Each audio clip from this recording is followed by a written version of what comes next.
Hello, welcome to a special video exclusive from the Prestige TV podcast feed. I'm Joanna Robinson. I'm Rob Mahoney. And we're headed to Sunnydale. Or are we?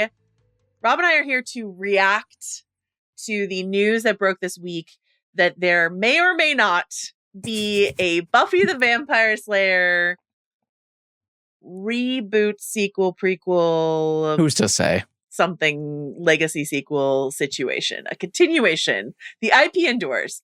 Buffy the Vampire Slayer TV show that ran, of course, in the 90s through into the aughts, starring Sarah Michelle Gellar as a teenage vampire slayer, Buffy Summers, and written and executive produced and headed in every way by Joss Whedon, who is not involved in this new proposed project.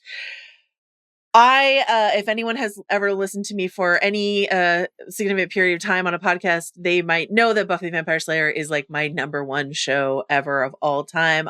Rob Mahoney, what's your relationship with Buffy the Vampire Slayer? Enormous, life-spanning, defining. Yep. Shout out to my brother Ryan, who introduced me to Buffy. He was watching, we didn't catch it live, like he was watching in the DVD era of the show.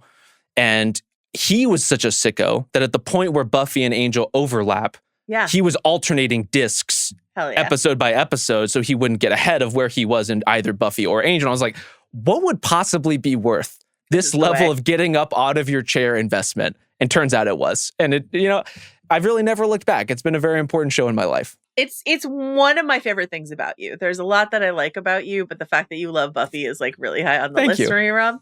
And shout out to Ryan Mahoney as well, I guess. Shout out to the Buffy DVDs, which the menus of some of those involved you going sort of like in slow-mo through a cemetery with a very digitally grainy sort of like mausoleum angel statue situation. The number of nights I spent specifically in college asleep and listening to the DVD music of a Buffy the Vampire Slayer DVD, I think just gives you a really sharp snapshot into my life in that period of time. I don't regret a thing. When the first time I met your wife, she was made sure to tell me about your habit of falling asleep to a DVD menu. It's very normal behavior. And I will say along these lines, as I'm sure it is for many people, you included, Joe, Buffy has just become like such a huge comfort show. And one that I dial up that I've seen, I will usually think of, I should watch that random season 2 or 3 or 5 episode, and I will watch it, and then I will just continue from whatever that point is, literally until the end of the series. So I've been down this road many times before. Here's what we know, Rob. Here's what we know about this proposed, and this is not the first proposed, we should mention. Buffy the Vampire Slayer continuation series. The pilot is being written by, and then some outlets are reporting that this pair will also be the showrunner of the show, Nora and Lila Zuckerman, who ran Poker Face, a show that you and I covered together. Yeah. So we are familiar with the Zuckerman tone. And then the pilot director and executive producer on the series is Oscar-winning director Chloé Zhao. Who has given 1 million interviews about how much she loves Buffy. And I will say, full disclosure, I had heard Chloé Zhao's name in association with the Buffy reboot for a very long time. And so this was the piece that I did know about in advance. There are some other pieces of information we found out. Sarah Michelle Gellar is returning as Buffy the Vampire Slayer, which is helpful because the name of the show is Buffy the Vampire Slayer. And it's hard to not have Buffy there. Sarah Michelle Gellar is returning, but not as the lead. Expected to be recurring, but not the lead of the show. There will, it seems, be like a younger Slayer figure. Stop me if you've heard this before. Older star of the original returns to maybe mentor the new generation of, in this case, chosen one or ones. Who could possibly dream it up? I thought you were going to say, stop me if you've heard this before, into every generation there is born. also that. A Slayer. Okay. Other cast members are expected to return. This is for Hulu. There's no series order yet, but they're quite bullish on this project. They're already assembling a writer's room, despite the fact that they have not even shot the pilot yet. No Joss Whedon involved in this production, though he will get some money from it because he's got, he originated this character for the Christy Swanson, Donald Sutherland cinematic masterpiece, Buffy the Vampire Slayer. Misunderstood. Misunderstood masterpiece. I love that movie. Quite good. I will defend it. Okay. Also executive producing this show is Dolly Parton, which a lot of people are reacting to, but I just need everyone to know Dolly Parton has always been an executive producer of the Buffyverse. She's been out here. One of a million cool things about Dolly Parton. And last but not least, this is, as we said, not the first of these proposed projects. There was a 2018 proposed project from Monica Owusu-Breen. And that's kind of where I want to start, because I remember when that news broke and people knew how much I cared about Buffy, and two of my closest friends host a Buffy podcast. You know, everyone was like, what's your reaction? What's your reaction? And my reaction at the time was, this doesn't feel real yet. Let's not lose our minds. Yeah. Right? This is not real until it's real. So let's just think about it, wonder about it, but not completely lose our marbles about it. And that's what I would I would propose to anyone listening today, or watching today rather, that it is here in 2025. This seems much more likely to me, given like Sarah Michelle Gellar's that's the thing. Involvement. Yeah. She's been famously reluctant, we should say, to revisit this character in basically any form at all. Right. So this is much more likely than that 2018 proposed project, but just like let's hold all of this like loosely until it is actually in front of our eyeballs. I put up a tweet and a blue sky last night, just sort of saying that we were going to do this, and so we do have some specific questions from listeners that they put forth on social media for us. That's sort of going to loosely give us our structure of as we run through our reactions here. But big picture, Rob, what was your initial? You, a Buffy head, yeah. What your face? What was your initial reaction when this news broke? How did you hear about it? Was it Ryan Mahoney who texted you? Who let you know that this was happening? I actually happened upon the Variety article. It's just like pure happenstance. Just happened to see it. You love to read the trades. We love to read the trades. Yeah. I was like, wait, pardon? Excuse me? My first reaction is what? My second reaction is, do we have to? Yeah. I believe in taking the things you love and letting them live on in whatever form they can live on, but in a form of amber. I do think that is important to let things end. And God forbid, we had a 7-season text in which there are multiple episodes and multiple plot lines about what happens when you don't let things die, and how sometimes you try to bring them back and they come back broken. Did we monkey's paw Joyce for nothing? You know, I thought we had learned this lesson already, Joe. Did we rip Buffy? Spoilers for Buffy the Vampire Slayer. We're going to spoil many things in Buffy. Did we rip Buffy from heaven to learn nothing about what we did? Okay, so don't mess with the mortality of things. Listen, here's the main problem. Rob and I have like texted about this a little bit. I'm willing to silver line this, and we're going to play a few like what if questions. You know, what's the best case scenario of this? Right. That's something we want to talk about here. But Rob and I are both pretty reluctant around this. We love the original show. To Rob's point, and I say this all the time, things matter because they end. They do. If something doesn't end, it matters less. And so like, flashback to me, I mean, my favorite Buffy seasons are like the first 3 seasons. So, you know, it's like slightly diminishing emotional returns for me. Sure. But still, the memory of watching the Buffy series finale is extremely important. Of It course. is written in a way that is just sort of like, this is an ending. Right. To kick that rock back over, which, to be clear, Whedon himself did in comic book form, and we will talk about that briefly, but like... the less said, the better, but we will talk about it. To kick that rock back over has me very, very nervous. And I will say specifically, when I heard that Chloé Zhao was involved, I was very, very, very nervous, not because I don't think she has artistic merit. I think she does. But watching her work on the Eternals, which is a Marvel property that by all accounts did not go very well. And the way that she took that quippy Marvel tone, which has a strong origin in Joss Whedon's voice. Yeah. Joss Whedon, fundamental to the foundation of the Marvel Cinematic Universe, took that quippy tone, like squeezed the life out of it and made something that like looked beautiful but felt flat and dour for the most part. And then it's like, she's not the writer of this. She is the director of the pilot. And does have quite a visual style.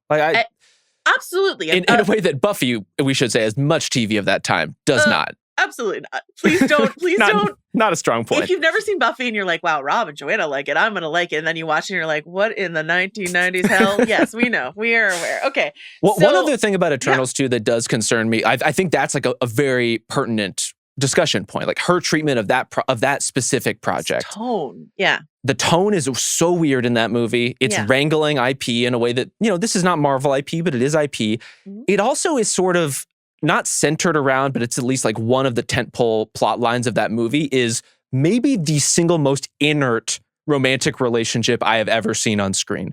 And Buffy, historically, whether you are a Buffy Angel person or a Buffy Spike person or a Buffy Riley person, you're out there. I know you're out there, and I salute you.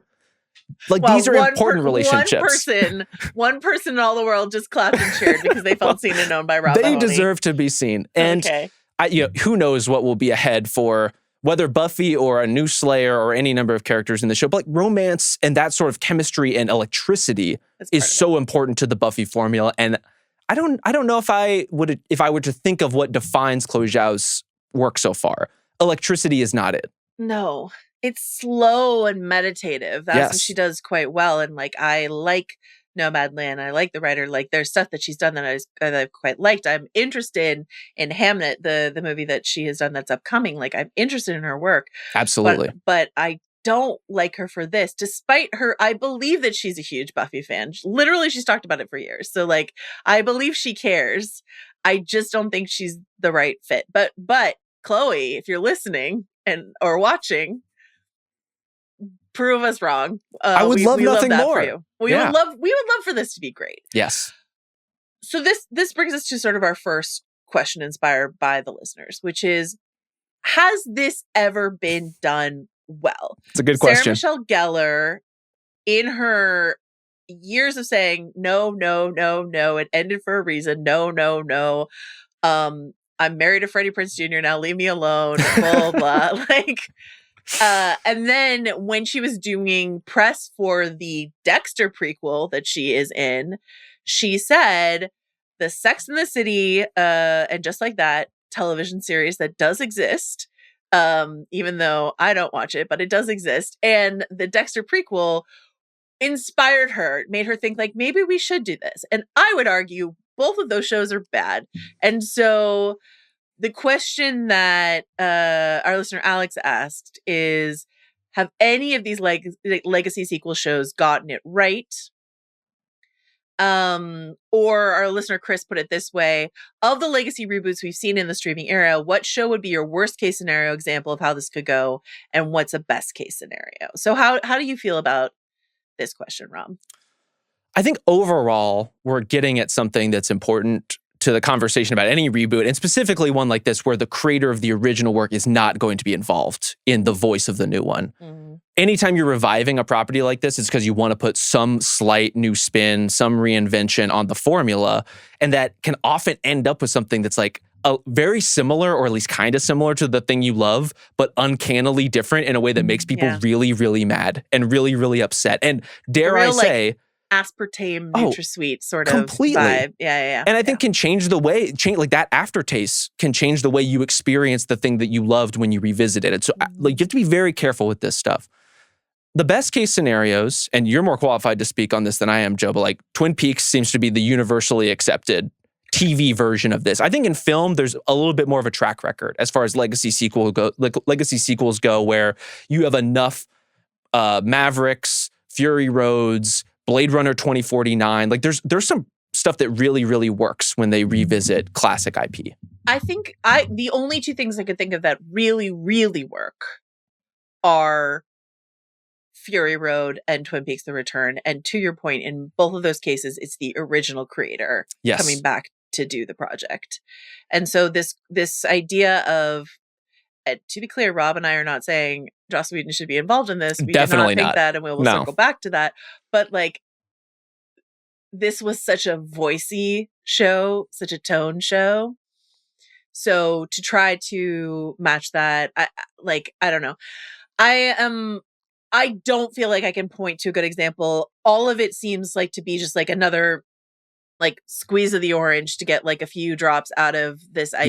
And like, If you look at the X-Files, there's just a million examples of where it just either So many went wrong bummers. or just felt like inert or felt like it didn't even exist. Yeah. Like, if you look at the X-Files reboot, like, do we ever talk about that other than Kumail Nanjiani was on it? You know, like, I just don't have much to say about what happened with that. And so, I guess an exception I would say, and this is my best case scenario, is something like Picard, which was a Next Generation-ish continuation centered on Jean-Luc Picard that had a kind of tough first season because he was trying too hard to be something different. They were like, we're not bringing back the original actors. Right. It's just, Patrick Stewart and an all-new cast, and don't worry about it, blah, blah. And by season 3, we brought back most of the cast. Give the people what they want. Season 3 of Picard rules. Really? So, there's, again, under a different voice, there are ways to do it. And there are ways if the streamer or platform is patient enough to give you a little space to find your legs, because let's be really clear, Rob and I again are huge Buffy Vampire Slayer fans. Enormous. Buffy season one, little shaky. Shaky Buffy. Shots fired at the hyenas. That's fucked up.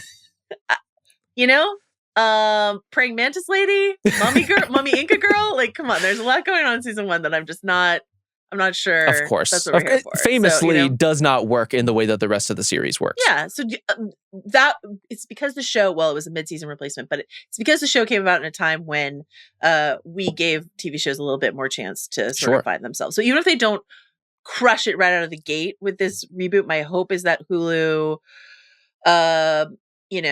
gives them a little bit more space. I think the best example I could think of on Hulu, not the best example, but an example that most closely resembles this, is the Veronica Mars reboot that they did. I actually quite liked relative to these things. Liked it mostly. Yeah. Mostly. Certainly liked it better than the movie. But I think that speaks to how controversial your treatment of a legacy property can be. Like, a lot of the fan base of Veronica Mars got big mad about some of what happened to some characters in that show. I personally was not among them. I'm up for some experimentation. I'm up for some experimentation here, and I might even encourage it under the circumstances. Like, you don't want it to be someone trying to be Joss Whedon. As you said, we know what that is. It's the Marvel Cinematic Universe to varying effect. And so I think they need to try something different. I think they need to still inhabit the world. Clearly, you're drafting off these characters that people love. The one thing that I could think of as maybe a positive point, and this is not a show that means anything to me, but just based off the impression of people whom this property is really important, is Cobra Kai. And in the sense of take a legacy property, change the perspective, change the tone, turn it into something like a little bit adjacent to what you originally loved, and maybe there's like a different life there. And I think that is maybe a more optimistic outcome than— That's a great call. As you said, like, the Picards, even the Arrested Developments, the Gossip Girls. Like, I completely forgot there was a 2018 Charmed reboot. Oh yeah, that went for 72 whole ass episodes. Entire episodes. We did Roswell. Like, we've been out here in the WB we really minds. have. Let me tell you. Okay. We're going to do, based on questions that we got, a quick, like, who, what, where, when sort of rundown of maybe some of the things, our most ideal version of this. So again, to the Zuckermans, who we spent many hours covering Poker Face. Yeah. To Chloé Zhao, if you're listening, here's what Rob and Joanna think. When should this show take place? Here are the constraints. Sarah Michelle Gellar, as dewy and youthful as she is, does not look exactly the same as she did. So we are not hopefully picking up exactly after the original series ended. And given that Buffy is a character in the show, this is likely set sometime after the events of Buffy the Vampire Slayer, though they have the chance to do the funniest thing and give us, like, Tales of the Slayer and have her be like the Jim Henson storyteller figure by the fire telling us that'd about be phenomenal. Slayer. So should this be set in present day, Rob Mahoney, or should we get flashback Slayers? When do you want this show to take place? You already know how I feel about this, Joe. I think an anthology style show about various Slayers throughout history could be really, really good. Now, there are some examples of that in Buffy that work, and there are some examples of it that don't. We get glimpses of flashbacks in the original series. I will also say, for the purposes of an IP reboot, no one is out here trying to do that much work of having to make new characters for every episode and new sets and new designs and new costumes. Like, that is a lot of budget and investment in a project that, if we're all being honest, is a reheat of something that they know people like already. So as much as the poker face comp, as it goes in terms of tone and as it goes in terms of that sort of one-off storytelling, I think could be really interesting if kind of transposed into the Buffy world. I should say, if you didn't watch Poker Face, that's fine. Poker Face has great episodes and some okay episodes. Yeah. That was our experience through that season. Natasha Lyonne, her character and her quips and her demeanor and all that sort of stuff, I can see the bridge from that to a Buffy reboot. I definitely see the connective tissue there. When Rob texted me, they should just do a Slayer anthology show, I texted back, Boxer Rebellion, and he said, right. Which that deeply wounded me. If you're a Buffy fan, you know what I mean. But also, shout out Principal Wood's mom in the 70s New York City subway scene, which we both agree is an incredibly, maybe one of the most important things that's ever happened on television. Very important. Very important eyeliner work being done. Very important choreography. Fucking badass in a way that Buffy can be, and can be really fun and engaging in that way. And I would love the variety of a bunch of different kinds of Slayers in different kinds of settings. More realistically, I think we're going to get Buffy as a mentor to a younger Slayer or group of Slayers, unlike what it was in season 7. Okay, we'll talk about that in a second. Sarah Michelle Gellar did give this quote, again, back on the Dexter junket. She said about Buffy, it could be anything. It's a universe, and it makes you realize that in this world, we need heroes, I think, more so than ever. Thanks, Sarah. Okay, where should this take place? Should this Buffy sequel, let's call it, should it be set in the fictional California town of Sunnydale, which, if you've never seen Buffy the Vampire Slayer, is an idyllic small town set over a hellmouth? Yes. Or should it be set elsewhere? There is canonically a hellmouth in Cleveland. Should we take the show to Cleveland? Or, this is another thing that they explored, eat your heart out, a Marvel Cinematic Universe. The multiverse existed in Buffy before it existed on the big screen. Certainly existed in comics. Don't stop emailing me. Anyway, should this be set in an alternative universe where Willow is a gay vampire? What do you think? I'm of two minds. For one, gay vampire Willow. Yeah. A creation so nice they did it twice. Yeah. We love it. We would love to see more of it. I'm in favor if we get a one-off episode to that effect. Okay. I do not want a full-on alternate universe treatment for the series, a la the Slayers podcast sort of continuation reboot that Amber Benson did. That's not really what we're here for. And it's certainly, if Sarah Michelle Gellar is involved, we want Buffy to be Buffy. That's the appeal of this whole thing. So I want, in the universe of Buffy, Cleveland actually sounds like a great idea. I think, given all the throwaway gags about Cleveland in the original series, I would love it. If we're returning to Sunnydale, I have a lot of questions about the infrastructure package of what's been going down there over the last 20 years, because that place was not looking good last time we saw it. A lot of work, a lot of road work, a lot of construction work.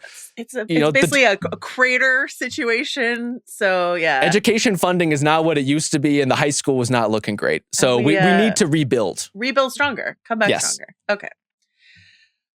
You alluded to this before. This is the Who section. How central do you want Sarah Michelle Gellar to be? This is a quote from the Variety article that Rob stumbled upon when he was doing his morning perusal of the trades. Quote, it would focus on a new Slayer, and Gellar would appear in a recurring role rather than leading the series. So, end quote. So, do you want her, to your point, there's a couple advisory capacities that Buffy the character has adopted over the years. She was guidance counselor at Sunnydale High. Yep.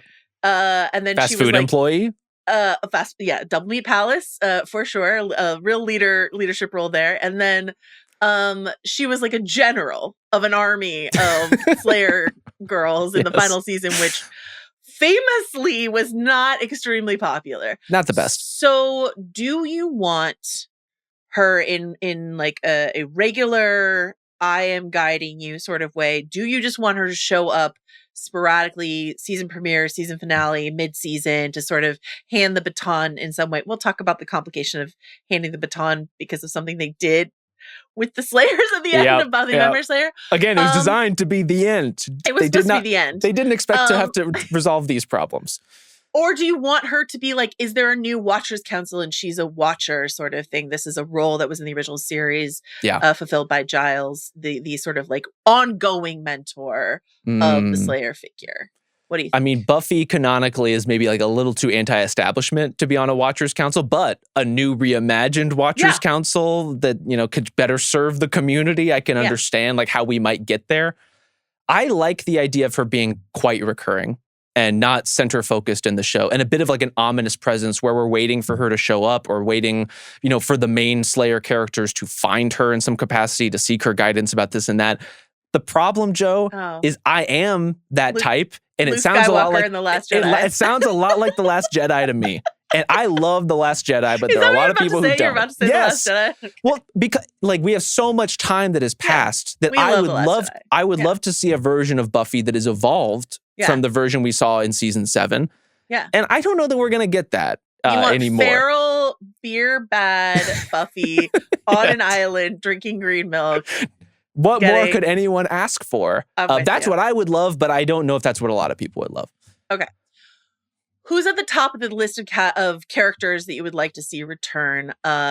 Faith, Willow, Giles, Anya, Cordelia. These are some options that I came up with. I mentioned Anya. I consider death to and Cordelia. I would consider death to not be that important of an obstacle in the grand scheme of Buffy the Vampire Slayer. Historically, not a stumbling block. Yes. We have other stumbling blocks which we'll get to in a second, but the death of a mortal, or let's say, godlike beings, as Anya and Cordelia sort of wound up being, is not a stumbling block. Let's pick one cast member. Who's your top priority? This is my dream or my reality? If we're rebooting 90210 and we're only bringing back Jenny Garth, which is what happened, we're rebooting Buffy. Sarah Michelle Gellar is here. Who's the best person to also bring back? But like my pick, if anything were possible, is like I want Eliza Dushku as Faith. Correct. That's what I want. Correct. That will not happen. She is a parent who has a family and is, let's just say, not in need of the money, respectfully, and has not acted for quite some time. I think it should be Faith. I think of course it should be Faith. I'm not putting myself out there in a way where I am going to get hurt by it. Protecting her heart. Who's your safety school? Who's your number 2? Look, Anya is beloved to me. Yeah. Very important character. I don't know that she is the level on, like, she I don't know if she makes enough of an impact on the Richter scale to really register in a, like, I think we need Allison Hannigan on the show, probably, is what is necessary. I think that is plausible. I think that's realistic. I think that would contribute within the world, and human characters make more sense than vampire characters in terms of who to bring back. I also think we will see Anthony Stewart Head on this show. Yeah. But yeah, I think Allison Hannigan would probably, if Faith is out, Willow is probably the next to pull. Anthony Stewart Head, who played Giles, 70 years old, and was looking like a bit frail on Ted Lasso, but still quite zesty on Ted Lasso. So I would like to see, Giles is very important to me. I would like to see some Giles. At the bottom of the list for me, Dawn and Xander. Our listener Trevor asks, will they murder Xander in the first episode because that character hasn't aged well? I would say even more pertinently, Trevor, Nick Brandon has not had a great post-Buffy time in his life or relationship with the other cast. So there is zero chance. I would be beyond shocked. They could maybe hire Nicholas Brandon's twin brother, who did show up to play the double of Xander in one episode. That's so messed up. But they are not hiring Nick Brandon, and Xander is not coming back to the show. Yeah, I don't think he's going to be back. Dawn, I think it's kind of a bum rap. I am sympathetic to some of the Dawn plight. I get annoying teenage character, the creation within the show. Some of the plot lines she's put in are not favorable to her. I wouldn't hate a Dawn appearance. We agree on so many things. And this is one way. This is one road I cannot follow you down. Okay. How are we going to deal with the quote immortal, quote ageless vampires like Spike and Drusilla and Angel and Darla, et cetera, et cetera, et cetera. Yeah. In a world where our listener Alan pointed out James Marsters, who plays Spike, is 62. David Boreanaz, who played Angel, is 55. They do not look the same that they looked when they were on the show. They look great. They look wonderful, but they are mere mortal men. And what can we ask of them? Julian Landau does look a bit like she's drunk from, the Fountain of Youth, but we have questions about that. That's neither here nor there. So, how do we just not? Do we just not with Angel and Spike and Drew and the rest? Like, what do you think? The people don't want to hear it, but we cannot. We cannot. I agree. We cannot. Our listener PJB asked, can Hulu afford to DH? I simply say, keep your Irishman hands off of Spike. Out of here. Out of here. Do not touch a single cheekbone on Spike. I insist. Yeah. Here's the thing, too, Joe. There's like the logistical problem of can you DH these guys or these ladies or whoever it is that you want to bring back? I hear it. I understand the quandary with any reboot property. Mm-hmm. I am more concerned. My bigger story concern, and this is a concern about the broader project. The Buffy series finale is what it is. Not my favorite episode. Not my favorite conclusion. Some questionable choices that I don't love. The Angel series finale is fucking great.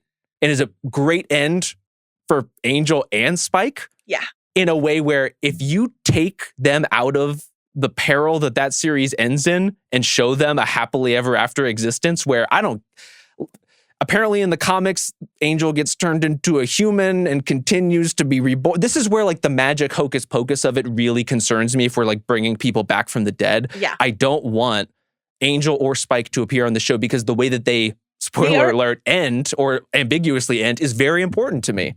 Let's talk about some endings and we'll talk about comic book stuff and continuity because like basically the last remaining questions we have from our listeners as we wrap up here is sort of like, we've already kind of addressed this. You can't match the Joss tone. No. We don't want to bring Joss back.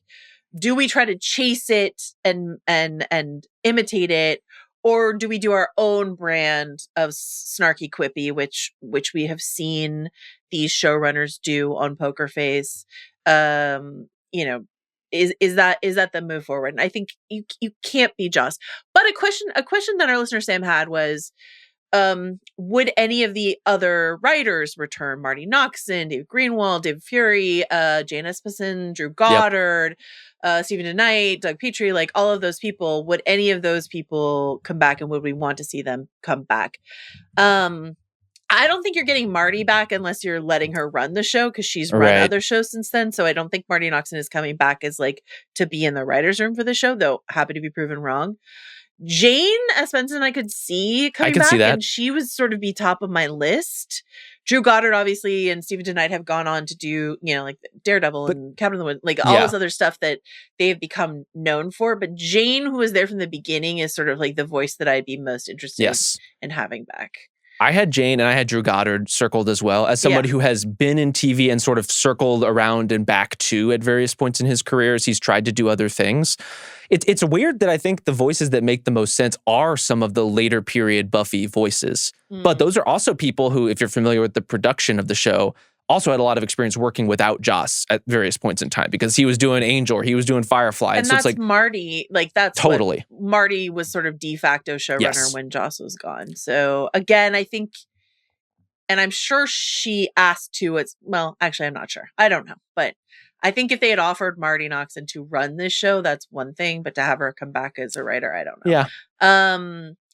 Okay. How rapid fire? We've got some plot point issues. Okay. Buffy Vampire Slayer ends thusly. The premise of the show is there's a teenage girl who is given superpowers, and when she dies, another teenage girl is activated and given superpowers. And we had some complicated reasons why we had two Slayers at a time, let's say, at Buffy. But at the end of Buffy, the whole idea was like, why put this burden on one young woman? Let's spread the wealth all the women who could be Slayers are now Slayers. We had this great around the world montage of all these women getting superpowers. That's how Buffy the Vampire Slayer ends. And also, to your point, very importantly, and Buffy, Spike sacrifices himself and dies. And then they undid that quickly so that James Marsters could be over on Angel. But guess what? He probably died again. The Angel ends with that team facing down a fight that they are probably going to lose. Yes. That's how that show wonderfully ends. And then there's all the comic book continuity. So what do we do, Rob, with this morass of complications we have about the very premise of Buffy? Do we pay attention to the comics? Do we keep this idea let me stop you there. We don't pay attention to the comics. There's no way. Not even the one where Dawn got real big. She got there was giant Dawn. Yeah, giant There's Dawn. a giant Dawn? Yeah, giant Dawn for a while. No. Let's bring back number giant one Dawn fan, don't want that? Okay. I'm actually in favor of that. Let's do it. Okay. It's Willow's spell that activated all the Slayers. Yeah.